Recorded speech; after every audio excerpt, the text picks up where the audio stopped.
Hugh says the roster management game has changed at the college level, but is that the reason for Auburn's recruiting woes?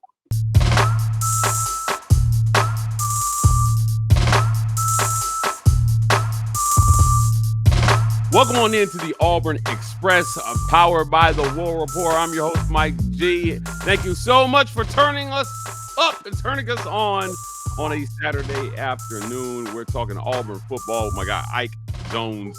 Let's jump right in. Look, roster management, Ike. Re-recruiting your roster is something that we've talked about on this show ad nauseum. The idea that coaches have this large task that they not only have to go out and find new talent in the high school ranks and in the portal, but they have to convince their team to stay in an era where athletes have more latitude to transfer whenever they want. Before we jump into Hugh Freeze's comments that he made at a recent ambush event, let's talk to me about re-recruiting this roster. Is this thing really getting more difficult for coaches year in and year out? I mean, I would think so, right? In an era where there's money involved, it's going to be more difficult to figure out how much money you have available, especially, listen, I've said this over and over again, and people try to tell me that this is not a real thing, that if money was the only reason guys were choosing Auburn, then Auburn wasn't going to be able to keep up in a money game. Like, they just don't have enough money to just spend their way into top-rated recruiting classes every single year. They're going to have to do some of this stuff to manage a roster effectively, so that it is this process of multiple years of guys groomed into your system. And it's going to be more difficult if it's just whoever's going to be paying for the highest bidder every year is going to get the highest recruiting class. Then Auburn can kiss that goodbye. That's not going to be an every year reality. Every other year you might be able to jump up in there, but you're not going to be able to do that every single season.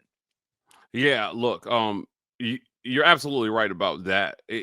Balance is the buzzword for me. You need balance in recruiting. You need a balance of guys from high school. You need a balance of guys from the portal. You need a balance of roster attrition, not letting guys walk. Now, I've said this over and over again. High-level recruiting means high-level attrition every single year. Get used to high-profile guys walking out of your program every year. Let's not sit here and pretend like it's not happening at the top programs year in and year out. It is now a problem that Auburn has. But look, they've got to manage the roster. And there's been a lot of talk about Auburn's recruiting woes as of late. Hugh Freeze had an interesting comment about wide receiver recruiting before a recent ambush event. I wanted to play that clip, and then we'll talk about his comments next. The main thing is that I don't think people understand is retaining your current roster. And that affects, it used to not affect high school recruiting. You were going to sign your 20 to 25 guys, but now with the salary cap, you have to look at a room like our wide receiver room where on paper we're not losing a single kid. And we've got to retain those guys because I like that room a whole lot. And so you don't have the means, so to speak, to go after, the number of high school receivers that you would normally go after.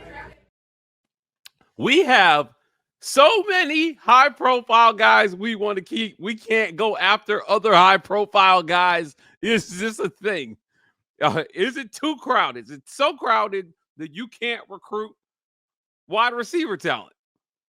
I mean, I don't know that it's so crowded that you can't recruit them, but I think it's a really good message to guys who are in the room right now that we're making a multi-year investment in you, not just trying to get you to come and sign for one season. Though you may not see the field this year, we see a path. What he essentially said there is, I see a path to playing time for all of you guys, and we don't want to lose any of you. So I'm not really going to go and recruit over you right here in this recruiting cycle and just go try to get the best guy I can out of high school, because I think that you're going to be more valuable in my system in year 2 than any of these freshmen that might be coming in year 1. That's the message that I'm getting from that he's giving to his recruits from this 25 class, that, hey, you might not see the field a lot because, listen, unless there's injuries, I don't know that you see either of the Smith brothers or very much of Sam Turner this season for Auburn, but that doesn't mean that those three guys aren't talented wide receivers that deserve an opportunity for Hugh Freeze coming up here. Bryce Kane, this will be his second season. He still may not see the field very much, but he's sending a message. I like you guys. Stay home. We'll take care of you. I'm not trying to recruit over you.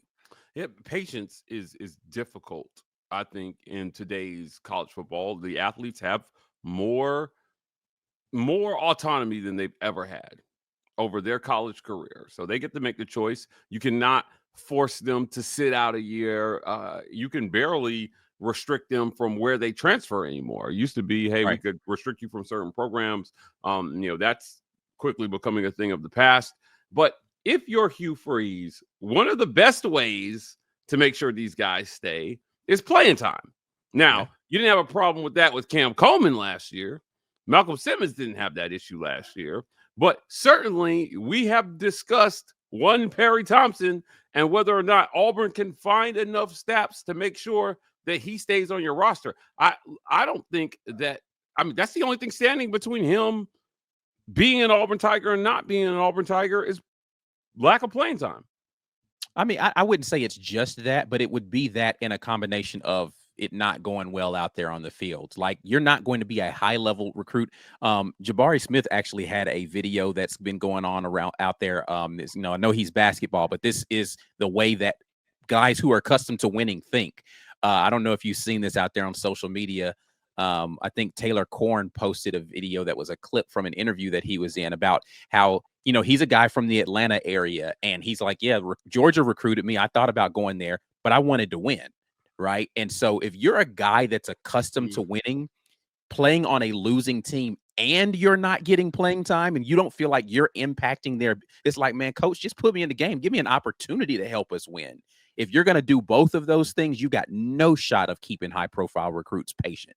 If you're winning, maybe, right? Like last year, you got that patience from him because Keandre Lambert-Smith was the guy playing in front of him. I don't know that you get 2 years of sitting him on the bench and 5 wins. It's just, I don't think that happens. Yeah, I don't think if you're Perry Thompson, you think there's more than one receiver better than you on this roster, and that's Cam Coleman. And quite honestly, I don't even know if he thinks Cam is better than him. That's how these guys are wired. The way he should think. Yeah. Right? Yeah, right. But you can accept Cam where he's at. Fortunately, you can play more than one receiver at a time, so it doesn't have to be an either or situation unless you guys unless you have those guys stacked at the same position. But he's just got to find time to get these guys on the field. Eventually, he's going to lose somebody. And while I hear him on saying, I don't want to lose anybody in that room. You've recruited extremely well. That happens when you recruit well. You don't want to lose anybody in there. But you're going to lose somebody, and you just got to make sure if you do, you don't lose the wrong pieces. So part of this is filling gaps. Auburn has to fill gaps in the roster that are left by anything you failed to address from high school. He talked about filling gaps here. I'm going to play this clip. We'll talk about his comments next. And so it's kind of difficult to really, you're sitting here trying to sign a class when you really don't know what your current roster will be in January. And so that's a challenge, but you have to operate within the manner of what the settlement really says and the interpretation that we've received. And that's what we're doing. And, we're talking about a staff that's put together 2 top 10 classes. And here we are, we're really not in that realm right now. Do I think we will be in December? I do. I believe that wholeheartedly. We had over 50 visits in June, and I thought, most families felt like, man, this is a great place to be, but we've got to figure all this other out, and I know John's going to talk more in depth about the parameters to which we're operating, but it is more challenging for sure. But the main thing to me is retaining our current roster and then filling the gaps with obviously elite talent from whether it's the portal or high school recruiting. Filling the gaps. It's what you do when you bring in Eric Singleton Jr., right? That's what they think they've done with recent transfer Jacoby Matthews. Auburn has done a great job in the portal. I think, since Hugh Freeze has been on the Plains. But you're up again. You're between a rock and a hard place in year 3, where the results haven't been there, and you still have to continue to recruit. Now, there's a couple things that I want to unpack here. We'll get to one before we get to the break, and that's that he thinks come December, Auburn will be all right. I think that's wholly dependent on what they do on the football field. For sure. Yeah, I mean, it's you can't escape that. You cannot escape that this is going to be a results-driven process for Hugh Freeze in year 3. Yeah, I mean, listen, it's we've talked about this before, and we're going to continue to talk about it. The results on the field are absolutely going to impact this class. Again, and the unfortunate reality is you put yourself in this hole because you didn't have to be coming off of a 5-7 season. You could have been coming off of a 7-5 season had you made some better decisions at some points throughout this process. And so, but you're here now. And you've got to figure out between the shifting landscape under your feet, which is this revenue sharing / NIL stuff, and what you've done to try to forge ahead with what you've got in your rear view. You're at a place where the results on the field absolutely matter. And I mean, I don't, again, you talk about, him not wanting to lose guys. I don't even know how he's been able to sell this so far to guys and have them believe in this vision. But you know what, you're losing the pitch of playing time at this point in time, though, because if you're saying I want my guys that I have right now to be able to play, well, you're not going to be able to get stud freshman A that wants to come in and play immediately and commit to the guys that you have in the room right now. So you don't have the winning culture as a pitch. You don't have playing time as a pitch. You're running out of pitches if you don't have the money. Yeah, I think that's why it's paramount that they do what they can with the talent that they have now, because of what you're talking about. I think every program goes through cycles. So if you're Georgia, you stack recruiting classes until eventually you get to that point where you're so stacked that you start to give back a little bit. Yeah. And you go through cycles, and then hopefully that's not more than a class where some opportunity is created. You maybe have a down year for you, and then you're right back in it. Yeah. So, what does that cycle look like for Auburn here? Again, he made some comments here. We're going to talk about what Auburn's recruiting cycle will look like here after a quick word from our sponsors. This episode of the Auburn Express is brought to you by our friends at the Vibe Vault. You can find them at 3462 Crosswinds Road, Suite E in Phoenix City, Alabama. That's right across the street from the Chattahoochee Valley Community College, next to Renfro's Supermarket and Marco's Pizza. The Vibe Vault. If you're in the Columbus, Phoenix City area and you're looking to get fresh for the weekend,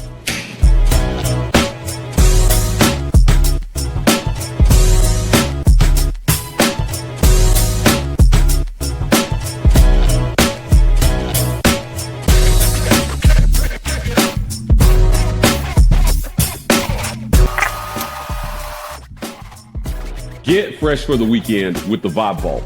Not just barbers, lifestyle consultants.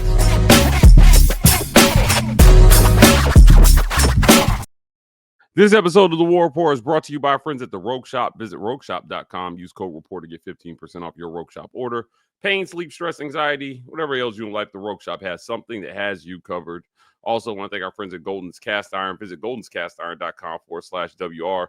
Use code Get Your Weight Up for 15% off your weights and code TWR for $65 off fire pits and Kamado Grills. The summer is here. Be outside with your family, grilling and chilling, or just staying in shape with some Golden's Cast Iron weights. Work out, grill out, chill out with Golden's Cast Iron. Ike, let's jump back in here. As I mentioned before the break, if you're Auburn, you've got to stay in a good recruiting cycle. Right now, he alluded to in his comments that the House settlement and their understanding of the rules, and there possibly being some steep penalties for breaking cap and things of that nature, have Auburn in search of a strategy here about how they're going to manage their recruiting cycles moving forward. I think game hasn't really changed. I think you just stack as much talent as you possibly can, and you win as much as you possibly can, and winning solves most of this issue for you. Yeah. I mean, and you talked about teams like Georgia already, right? Like the reason why Georgia and Texas can perennially stay in the top of the recruiting rankings, even before the NIL era, is because the culture there was that you're going to play on a winning football team. You come here, you're going to play with other really talented guys, and you're going to win. And if we so happen to lose other guys, but the best players are going to play regardless. We're not making you any promises other than we're going to be competitive. And Auburn doesn't really have the recent history to sell to people that, yes, you can win at Auburn. You know, you talked about the recruiting picks for Jackson Arnold. When he talked to Peyton Thorne, he's like, can I win there? Yes, the answer is yes, you can. Yeah. But do you have any recent history to prove that you will? No. And so that's not a part of that conversation. So in order to continue to stack and not have to make promises of playing time, you got to have a promise that we're going to go and we're going to compete and win. And Auburn just doesn't have that to be able to sell right now. And that's why, in what you've already said, this year becomes so crucial. You've got to show the progress towards the goal, which is getting to a place where championship caliber players believe this is a place that you can come and compete for championships. Championship caliber players believing that they can compete. That's the name of the game here. If you're Auburn, you've got championship caliber players, and no doubt in my mind that the players are there. Now, when you talk about the comment for our listeners on pod, it was a conversation that we had with Peyton Thorne, saying that he talked to Jackson Arnold. Jackson asked him, hey, can I win there? Peyton told him yes. But let me reframe that question. What he's really asking is what they're selling me bullshit? Right. Yeah. Like, everybody's going to tell you, yeah, we're going to blah. But yeah, like you've been there for 2 years. Is this a real thing? Yeah. And Peyton has to look at this guy in the eye, and this is a brotherhood now. This is a code of honor amongst players that if I am coming to you, in most cases, a lot of players don't care what other players think. But if I come to you and ask you in earnest, hey, man, is this a place that we can win? Be straight up with me. Just tell me. You're out of here. Right. I'm not going to burn you. I'm not going to go back and say, hey, I'm not going there because Peyton Thorne said you're full of it, coach. Jackson Arnold was never going to do that. But he also wants the truth, because you have a limited time to make your impact as a college football player, and every year of eligibility you waste, which certainly I think he may have some misgivings about going to Oklahoma at this point. Yeah, possibly. You don't want to waste another year at another program with someone selling him pipe dreams. Now, that's why you make Jackson your starter from game one. That's why that's not even a question. If he comes here, you commit to him that he's the starter, because that's what he needs. That's what he needed. He's not coming here to compete. He's coming here to play. Yeah. I did all my competing at Oklahoma, man, and coming out of high school. I'm coming here to play. Now, you dial it up, you put the pieces around me, and I'll deliver. And that's, and if that's what Jackson Arnold is, I think Auburn is going to have a really easy time recruiting after week 4. Yeah. After week 4, if he goes in to Oklahoma and gets the dub, Ike, and comes out of there, and Auburn's sitting 4-0, headed into the Texas A&M game on the road, with a chance to, at worst, be 4-2 coming out of the first 6 games, possibly 5-1. Big ass maybe, but maybe 6-0. Then all this talk about recruiting and roster management, we're not having any of this if Auburn is winning. Yeah, no, it's a completely different conversation.